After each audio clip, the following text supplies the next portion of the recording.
Hei ja tervetuloa Angstemyyllä on asiaa -nimiseen ohjelmaan. On tosi pitkä aika, kun mä oon viimeksi tehnyt Angstemyytä, mutta eipä se mitään. Nyt mä olen taas täällä ja mulla on asiaa ja tää asia koskee nuorisoa.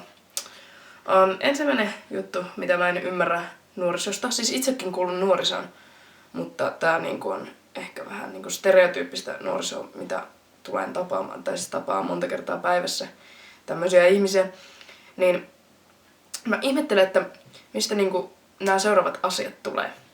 Ensimmäinen asia on musiikki. Ja siis tosi moni kuuntelee Energytä, se on tosi suosittu radio.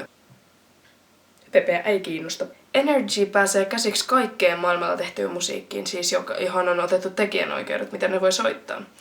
Niin sitten ne soittaa jotain muutamaa biisiä viikon ajan, 5 biisiä. Ja sitten ne on siinä kaikki silleen, tää on hyvä biisi. Sitten viikon kuluttua kaikki siellä, tätä ei jaksa enää kuunnella. Et niinku, mä en ihan ymmärrä sitä logiikkaa. Ja sit sekin on, että ite kuuntelee semmoista bändiä kuin Biffy Clyro. On kuunnellut jo vähän pidempään.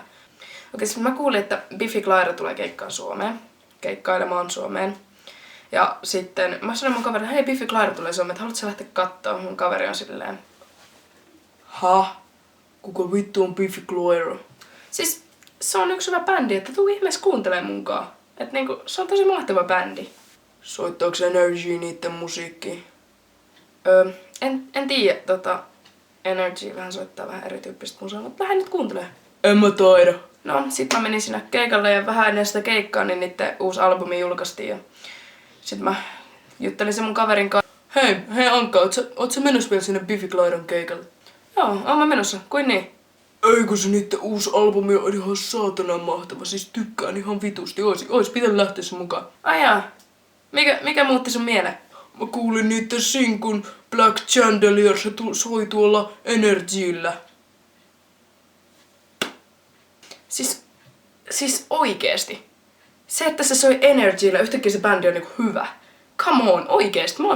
Ne vähän niinku loukkaan. Sama kävi mulle Halo Helsingin kanssa, niin kuuntelin Halo Helsinkiin ja sit niiltä tuli tää sinkku maailman toisella puolella. Sitten mä tapasin yhden tyypin ja juteltiin sen kanssa. Sitten mä sanoin, että mä kuuntelen Halo Helsingin. Mä olin silleen, hei mä kuuntelen Halo Helsinkiä.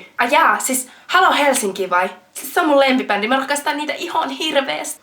Siis oikeesti, mikä biisi niiltä on sun lemppari? No hei vaan se yksi maailman toisella puolella. Siis eihän niillä oo ees muita biisejä. Ne on ihan uusi bändi. Mutta joo, että kiitos Energy. Kiitos. Sitten seuraava juttu, mitä mä oon miettinyt, niin on tää hymiöpolitiikka. Siis XD. Siis sen ymmärsi vielä silloin, kun se oli silleen isolla silleen XD, että se on niinku Mut niinku, nykyään kun ihmiset on niin laiskoja, eka siinä oli silleen, että sit se X niinku pieneni ja sit oli iso D. Mut nyt se on vielä niinku silleen, että pieni X, pieni D. Tosta XDstä tulee kanssa aika herkästi mieleen cdon.com. Niin paljon, niin vähällä. Sitten mä oon miettinyt tätä LOL-hymiä, että ei se ole mikään LOL, lots of love. Nykyään kaikki vaan sanoo sitä, mutta mikä mulle tulee siitä mieleen on hukkuva mies. Sallikaa minun demonstroida. Kun tässä on teillä tavallinen LOL-hymiö ja sitten te piirrätte sille silmät ja suun ja laitatte sinne kielen ja sitten laitatte hiuksia sinne ja sormettekin sinne ja sitten vettä ympärille, vähän aaltoja ja se näyttää paremmalta, niin tässä on teille hukkuva mies. Ja laittakaa sinne hai. Se tekee siitä hauskempaa. Sitten on tää Facebook-politiikka. Että tytöt laittaa kunnon posekuvia sinne. Siinä on joku kunnon posekuva ja sitten siinä on kuvateksti tälleen, kenelle voin puhua, kun sä olet kaukana. Siis oikeesti, tää on Robinin laulu ja sit siinä on silleen joku tyttö on silleen oikeesti. Siis joku raja. Ja sitten kun siihen kuva menee kommentoimaan, voi kun sä oot kaunis, niin vastaus on no enhän oo. Mä oon ihan rumaa. Ite oot näppivalaa. Oikeesti, miksei sitä kehua voi vaan ottaa? Hei kulta, sä oot niin kaunis tässä kuvassa. Pussi. Hiljaa, älä oikeesti viitti valehella tolle. Ite oot honeyseps. Pus. Mutta joo, Ei mulla ole oikeastaan muuta sanottavaa enää. Angstimyy kuittaa nuoriso, please.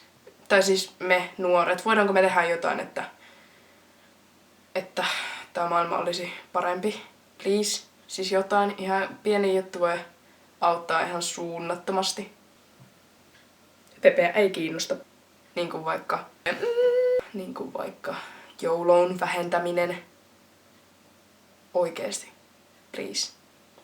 Mutta joo, pikku angstimyy kuittaa ja kumartaa ja kiittää. Se on moro.